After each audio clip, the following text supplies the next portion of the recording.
उस पर हमें आगाह कर रहे हैं कि कैसे बच्चे स्नेही तो बने हैं और स्नेही के साथ साथ सर्व से स्नेह भी है, और सर्व के स्नेह के साथ में किस स्मृति में बैठते हैं कि बाबा की स्मृति में बैठे हैं। परंतु बाबा कहते हैं कुछ और भी कमी है, और किससे स्नेह होना चाहिए आपका। तो बाबा इन आज के महावाक्यों में हमें बता रहा है कि बच्चे, आपको अपने पुरुषार्थ से स्नेह होना चाहिए। पुरुषार्थ से, स्व पुरुषार्थ से स्नेह।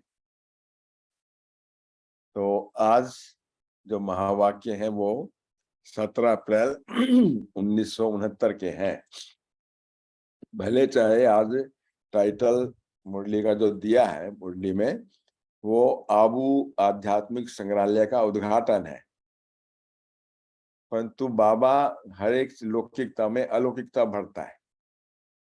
कितने दिनों से बाबा आबू म्यूजियम के लिए बार बार याद करा रहा था। तो आज वो समय आ गया कि चैतन्य मूर्तियां तैयार हो गई हैं उद्घाटन के लिए।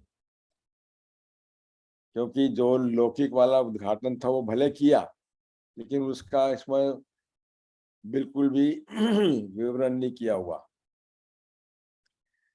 तो आबू आध्यात्मिक संग्रहालय का उद्घाटन 17/4/69 के महावाक्य, सर्व स्नेही बच्चों को बाप की नमस्ते। आपका स्नेह किससे है? कोई ने कहा बाप से, कोई ने कहा सेवा से, और भी किससे स्नेह है बाबा पूछ रहे हैं। अभी भी एक बात रह गई है, बाप दादा से स्नेह तो है, लेकिन साथ साथ पुरुषार्थ से भी ज्यादा स्नेह रखना चाहिए। समय के हिसाब से, सर्कमस्टांसिस के हिसाब से हमें अपने पुरुषार्थ को क्या करना है? तीव्र गति का पुरुषार्थ, डबल तीव्र पुरुषार्थ ही बाबा कहता आया है। तो पुरुषार्थ से स्नेह ज्यादा रखना चाहिए। वैसे तो दैवी परिवार से भी स्नेह है, सर्विस से भी स्नेह है, बाप दादा से स्नेह है, ये तो है ही है, लेकिन वर्तमान समय पुरुषार्थ से ज्यादा स्नेह रखना चाहिए। जो पुरुषार्थ से स्नेही होंगे वो सर्व के स्नेही भी होंगे, सर्व के स्नेही भी होंगे। पुरुषार्थ से हरेक का कितना स्नेह है वो तो हरेक अपने आप को चेक कर सकता है। बाप दादा से स्नेह भी इसलिए है कि वो जो पुरुषार्थ कराते हैं, पुरुषार्थ से भी स्नेह तब होगा जब, पुरुषार्थ से भी स्नेह तब होगा जब पहले पुरुषार्थ से स्नेह होगा। प्रारब्ध से भी स्नेह तब होगा जब पहले पुरुषार्थ से स्नेह होगा। तो पहले कौन? पुरुषार्थ, प्रारब्ध उसके बाद। तो दैवी परिवार का भी स्नेह तब तक ले अथवा दे नहीं सकते जब तक पुरुषार्थ से स्नेही नहीं बने। तो पहले स्वपुरुषार्थी, उससे स्नेही बनो। अगर पुरुषार्थ से स्नेह है तो वो एक दो के स्नेह के पात्र बन सकते हैं। स्नेह के कारण ही यहाँ इकट्ठे हुए हो ना, लेकिन बाप दादा के स्नेह में रहते हो। अब पुरुषार्थ से भी स्नेह रखना है, क्योंकि यही पुरुषार्थ ही तुम बच्चों का सारे कल्प की प्रारब्ध बनाता है। संगम युग का पुरुषार्थ 21 जन्मों की प्रारब्ध।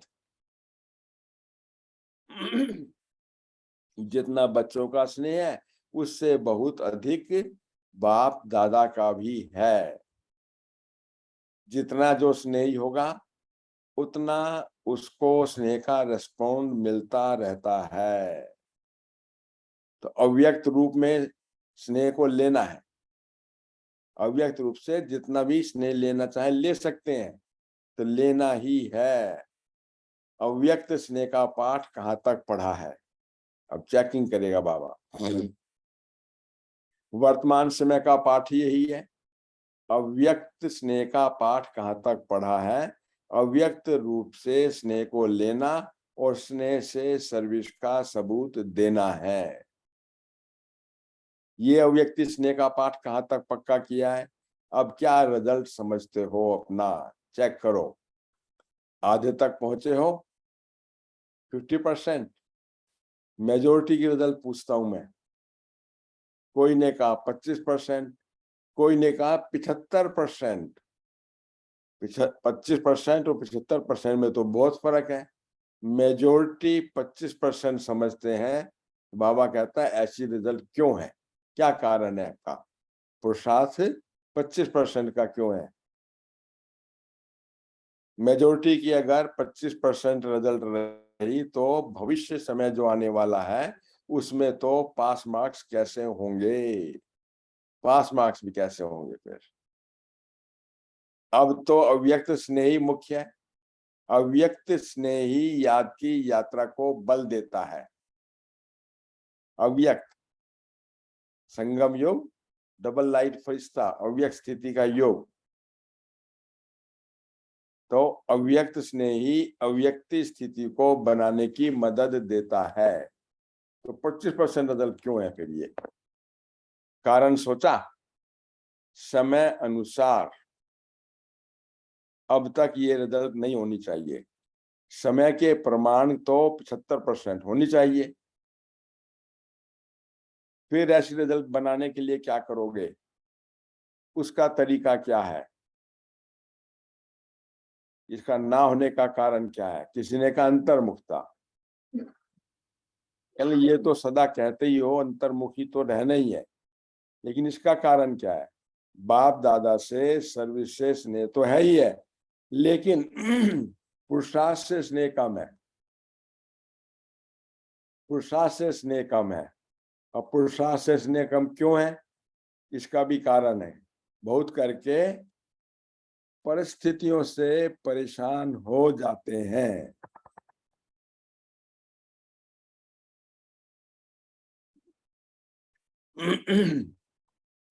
परिस्थितियों का आधार लेकर के स्थिति को बनाते हैं। अब स्थिति से परिस्थिति को बदलते नहीं है, स्वस्थिति से परिस्थिति को बदलना। और गायन क्या है हमारा ब्राह्मणों का? स्व परिवर्तन से विश्व का परिवर्तन, या पहले परिस्थिति परिवर्तन बाद में स्वयं का? ऐसा तो नहीं। तो बाबा कहते हैं, समझते हैं कि जब परिस्थिति को बदलेंगे तब स्थिति ठीक हो जाएगी, लेकिन होनी चाहिए स्वस्थिति की पावर, जिससे ही परिस्थितियां बदलती हैं। वो परिस्थिति है, ये स्वस्थिति है। तो परिस्थिति में आने से कमजोरी में आ जाते हैं, तो स्वस्थिति में आने से शक्ति आ जाती है। इसलिए गायन भी क्या कहते हैं? स्वस्थिति सुखदाई है और परिस्थिति दुखदाई है। तो हमेशा स्वयं की स्थिति में टिके रहो। तो बाबा कहता है इसलिए जो परिस्थिति में आकर नहीं ठहर जाना, स्वस्थिति की इतनी शक्ति है जो कोई भी परिस्थिति पर वार कर नहीं सकती। परिस्थिति स्वस्थिति पर वार कर नहीं सकती। जब स्वस्थिति की कमजोरी होने के कारण कहाँ कहाँ परिस्थिति प्रबल हो जाती है, उसको बल मिल जाता है। तो मेजोरिटी बच्चे तो यही कहते हैं ना, बाबा इस बात को ठीक करो तो हम ऐसे बन जाएंगे। बाबा इस बात को ठीक करो तो हम ऐसे बन जाएंगे। तो क्या होगा फिर? ऐसे कोई विरले हैं जो अपनी हिम्मत दिखाते हैं कि इस परिस्थिति को पार करके ही दिखाएंगे। एप्लीकेशन डालते हैं उसके लिए, फिर जी डालते हैं बाबा के आगे। क्या कहते हैं? ये भी ठीक है, लेकिन बाबा कहता है एप्लीकेशन के साथ साथ जो शिक्षा मिलती है ना, उसको स्वरूप में नहीं लाते आप। अप्लाई करो, जो शिक्षा मिली उसको प्रैक्टिकली यूज करके देखो। सबकी एप्लीकेशन की फाइल, अर्जियों की फाइल बहुत इकट्ठी हो गई है। जैसे धर्मराज के चोपड़े होते हैं ना, वैसे वर्तमान समय बाप दादा के पास में बच्चों की अर्जियां बहुत हैं।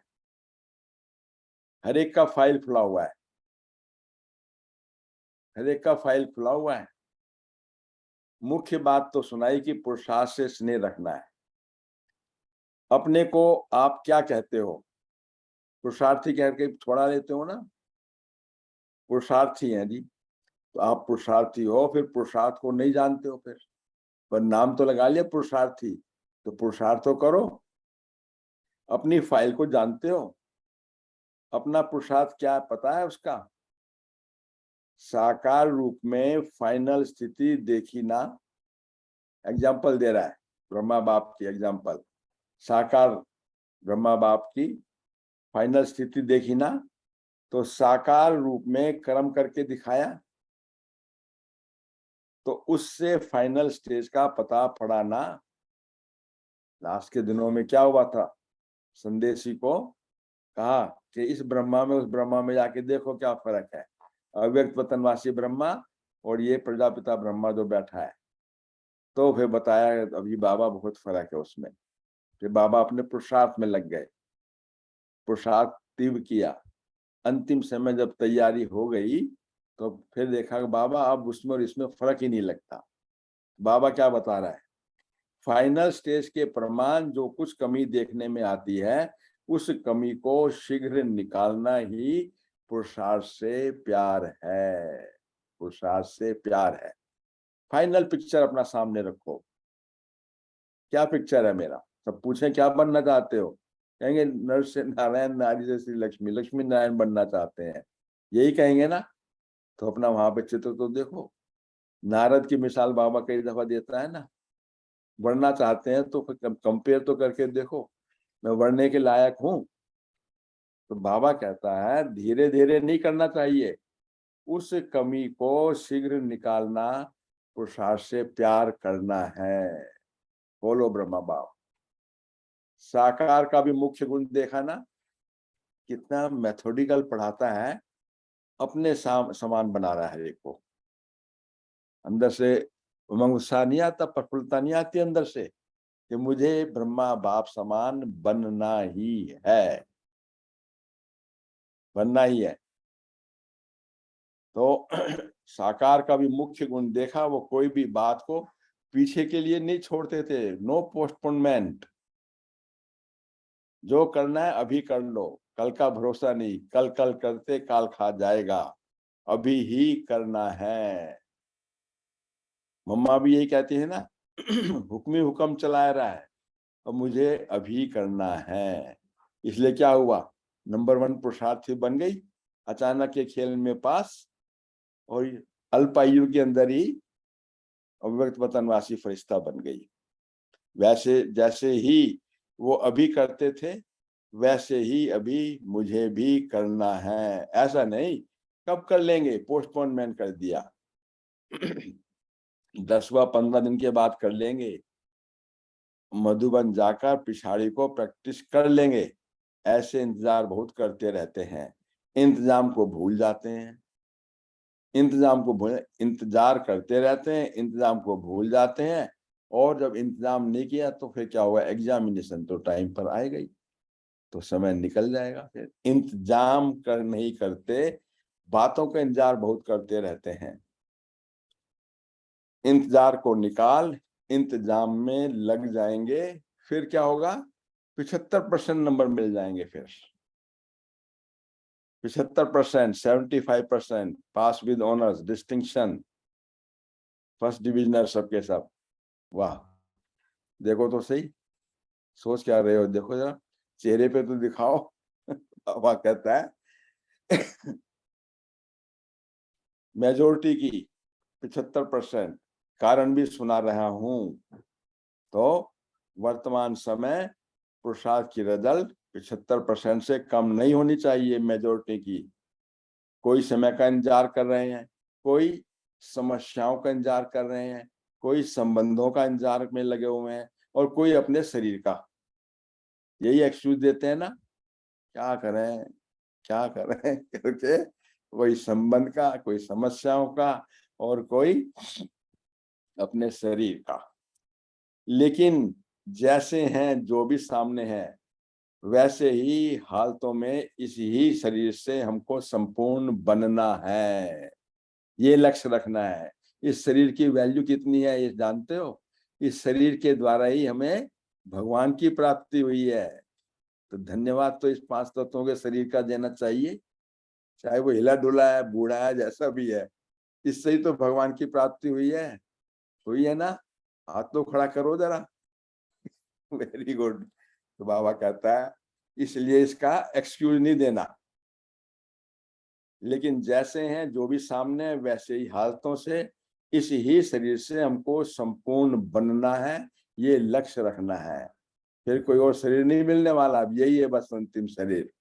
तो बाबा कहता है अभी कुछ आधार होने के कारण अधीन बन जाते हैं, बातों के अधीन हो जाते हैं, हर एक अपनी अपनी कहानी अमृत वेले सुनाते हैं, एप्लीकेशन डालते हैं। क्या? कोई कहते हैं शरीर का रोग है ना, तो हम बहुत पुरुषार्थ करें क्या? हो तो अगर शरीर का रोग नहीं हो, उसको ठीक कर दो बाबा, फिर हम पुरुषार्थ में लग जाएंगे। कोई कहते हैं बाबा ये बंधन हटा दो मेरा, ये बंधन मुझे तंग करता है। लेकिन ये तो एक बंधन हटेगा, दूसरा बंधन आ जाएगा। फिर तन का बंधन, मन का बंधन, धन का बंधन और संबंध का बंधन। फिर क्या करोगे? ये खुद नहीं हटने वाले, अपनी ही शक्ति से हटाना है। और अपनी शक्ति में कैसे आएगा? जब स्मृति स्वरूप, समर्थी स्वरूप होंगे, मैं मास्टर सर्वशक्तिवान। ऐसा कई समझते हैं बाप दादा हटाएंगे या समय प्रमाण हट जाएंगे, तो नंबर किसको मिलेंगे? बाप दादा को और समय को। और मेरी तो डिवीजन में 25% वाली हो गई। फिर क्या होगा? फिर बाबा कहता है अपनी ही शक्ति से हटाने हैं, परंतु ये नहीं समझना अभी तो समय नजदीक पहुंच गया है, जिससे अगर ढीला पुरुषार्थ रहा तो ये पुरुषार्थ का समय हाथ से खो देंगे। अंदर से इतनी उमंग उत्साह प्रफुल्लता नहीं आती है। 1969 में बाबा ने कहा, और आज क्या 2022, अव्यक्त मुरली रिवाइज कर रहे हैं। कितनी मुरलियां सुनती आई गुलजार दादी के तन से, कितना बाबा ने संदेश दिया व्यक्त बनाने का, और सबसे इनिशियल स्टेज के अंदर सब कुछ बता दिया बाबा ने। कितनी इंपॉर्टेंस है इन मुरलियों की, ये देखिए। इतने महावाक्य बाबा ने शुरू में हमारे पुरुषार्थ को इतना तीव्र करने का पाठ पढ़ाया हुआ है। फिर आगे कुछ पढ़ने का बाकी नहीं रहा। यही समय है जहां पर 18 अध्याय गीता के पूरे हो जाते हैं, और मैं अव्यक्त वतनवासी फरिश्ता बन करके हम सब बच्चों का बाबा इंतजार कर रहे हैं। बच्चे चलो, अब समय नहीं है। बिल्कुल, कितना हमारा भाग्य है कि हमें अव्यक्त मुरलियां रिवाइज करने को भी मिल रही हैं। देखिए जरा कितना तीव्र पुरुषार्थ हमारा हो रहा है इसमें। बाबा यही कह रहा है कि जिससे अगर ढीला पुरुषार्थ रहा है ना, तो ये पुरुषार्थ का समय हाथ से खो दोगे। अभी तो एक एक सेकंड, एक एक श्वास, मालूम है कितने श्वास चलते हैं? अनगिनत है ना? तो एक एक श्वास, एक एक सेकंड सफल होना चाहिए। अभी ऐसा ही समय है ना? अगर कुछ भी अलबेलापन रहा तो, जैसे कई बच्चों ने साकार मधुर मिलन का सौभाग्य गंवा दिया, वैसे ही ये पुरुषार्थ के सौभाग्य का समय भी हाथ से चला जाएगा। कितना अभी ये कोरोना काल भी आया, इसके अंदर भी देखो कितना श्वास की हमें दिक्कत हुई। हर एक को सांस लेने में इतनी दिक्कत आ रही थी। चलो वो स्थूल का श्वास था, तो बाबा कौन सा श्वास कह रहा है? उमंग उत्साह वाला श्वास है। ये फिर चला जाएगा। इसलिए पहले से ही सुना रहा हूं, पुरुषार्थ से स्नेह रख, पुरुषार्थ को आगे बढ़ाओ। डबल तीव्र पुरुषार्थ, तीव्र पुरुषार्थ। ऊपर से सारा खेल देखता रहता हूं। तुम भी आकर के अब देख लो, खेल देखना कितना इंटरेस्टिंग खेल दिखाएगा सब, और देखना हम किस स्थिति के अंदर है। ऊपर से सारा खेल देखता रहता हूं, तुम भी आकर देखो तो बड़ा मजा आएगा। बहुत रमणीक खेल बच्चों के देखता हूं मैं। आप भी देख सकते हो, अगर अपनी ऊंची अवस्था में स्थित होकर के देखो तो अपने सहित औरों का भी खेल देखने में आएगा। बाप दादा तो देखते ही रहते हैं, हंसी का खेल है। चलो सुन लो खेल क्या करते हैं। क्या करते हैं, बड़े बड़े महारथी, सबका बताएगा। महारथी, घोड़ेसवार और प्यादे, 3 प्रकार के हैं ना बच्चे। अब देखो क्या बताता है, बड़े बड़े महारथी क्या खेल करते हैं। शेर से तो नहीं डरते वो, शेर से नहीं डरते हैं, मगर चींटी से डर जाते हैं। हाथी किससे डरता है? चींटी से डरता है ना। तो चींटी से डर जाते हैं, शेर से बड़ा सहज कर और मुकाबला कर लेते हैं। लेकिन चींटी को कुचलने का तरीका नहीं जानते। चींटी या सूंड में फंस गई तो हाथी की आफत। वो कहता है ये तो महारथियों का खेल है, बड़ी बड़े उसको तो कर लेंगे, पर चींटी से डर जाते हैं।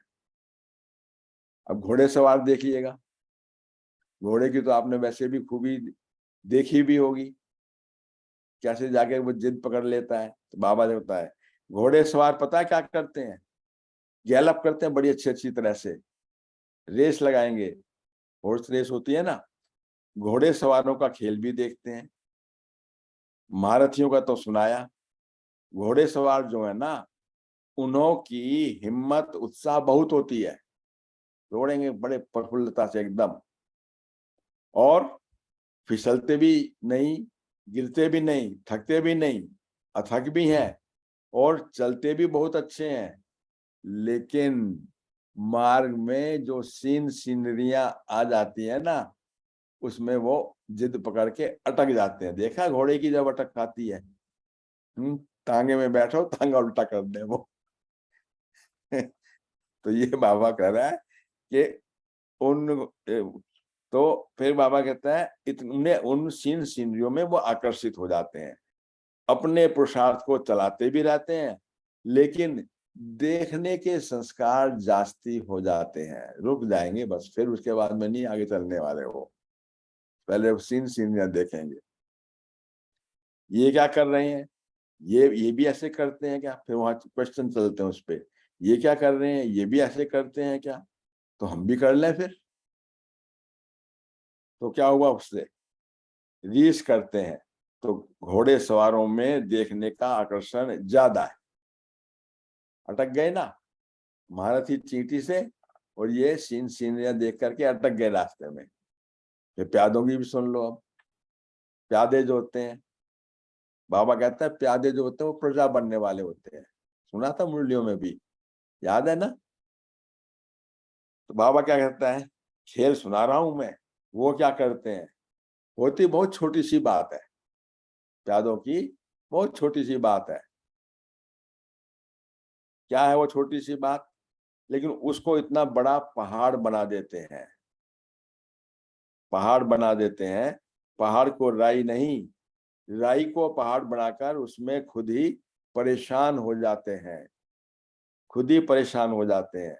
है कुछ भी नहीं, उनको सब कुछ बना देते हैं, और ऊंचा ऊंचा देख करके हिम्मतहीन हो जाते हैं। राई का पहाड़ क्या हुआ फिर भी वर्तमान समय जो भी तीनों में ही है, उनमें से आधा क्वालिटी ऐसी है, रिजल्ट फाइनल बता रहा है, जो अपने को कुछ बदल रहे हैं। चाहे वो घोड़ेसवार हैं, चाहे प्यादे हैं, चाहे महारथी हैं, उसमें से आधे जो है अपने पुरुषार्थ को बढ़ाने में लगे हुए हैं, अपने आप को बदल रहे हैं 50%। इसलिए फिर भी बाप दादा हर्षित होते हैं। उन्हों की हिम्मत उल्लास कदम आगे बढ़ता हुआ देख हर एक से पूछे कि कौन महारथी हैं, कौन घोड़े सवार हैं और कौन प्यादे हैं। तो बता सकोगे अपने आप को किस कैटेगरी में है? प्यादे? प्यादे तो कोई नहीं है हमारे यहाँ पे, सब घोड़े सवार है। कोई इक्का दुक्का कोई होगा होगा तो वो भी नहीं है, सब महारथी बैठे हैं कि बाबा अमृत वेले बाबा के महावाक्य सुन रहे हैं, बाबा से मिलन मना रहे हैं, तो ये किसका पुरुषार्थ है ना? महारथियों के यह कहेंगे ना इसको। तो अभी तो कर लो क्या महारथी। वाह, वंडरफुल। तो बाबा यही कहता है, इंतजार को छोड़ करके इंतजाम में लग जाओ, क्योंकि उस स्थिति से परिस्थितियों को परिवर्तन करना ही है। और सबसे इंपॉर्टेंट बात बताए कि पुरुषार्थी के स्नेही बनना है और सर्व के स्नेही बन जाएंगे। सर्व के स्नेही के साथ साथ पुरुषार्थ का भी स्नेह। ये है हमारा बाबा का ने जो चित्रण कर दिया बिल्कुल। तो वास्तव में ये चैतन्य म्यूजियम का चित्रण किया ना बाबा ने, उद्घाटन। उस स्थूल म्यूजियम का तो उद्घाटन हुआ होगा, लेकिन ये जो चैतन्य म्यूजियम है ना, मूर्ति होनहार नंबर 1 के देवी देवता लक्ष्मी नारायण की डायनेस्टी वाले, राज घराने वाले, कितना सुंदर रीति से मुरली को हम रिवाइज करेंगे, रिपीट करेंगे धारणा स्वरूप होकर के, और म्यूजियम के माफिक अपनी मूर्ति बना करके भक्तों को साक्षात्कार कराएंगे।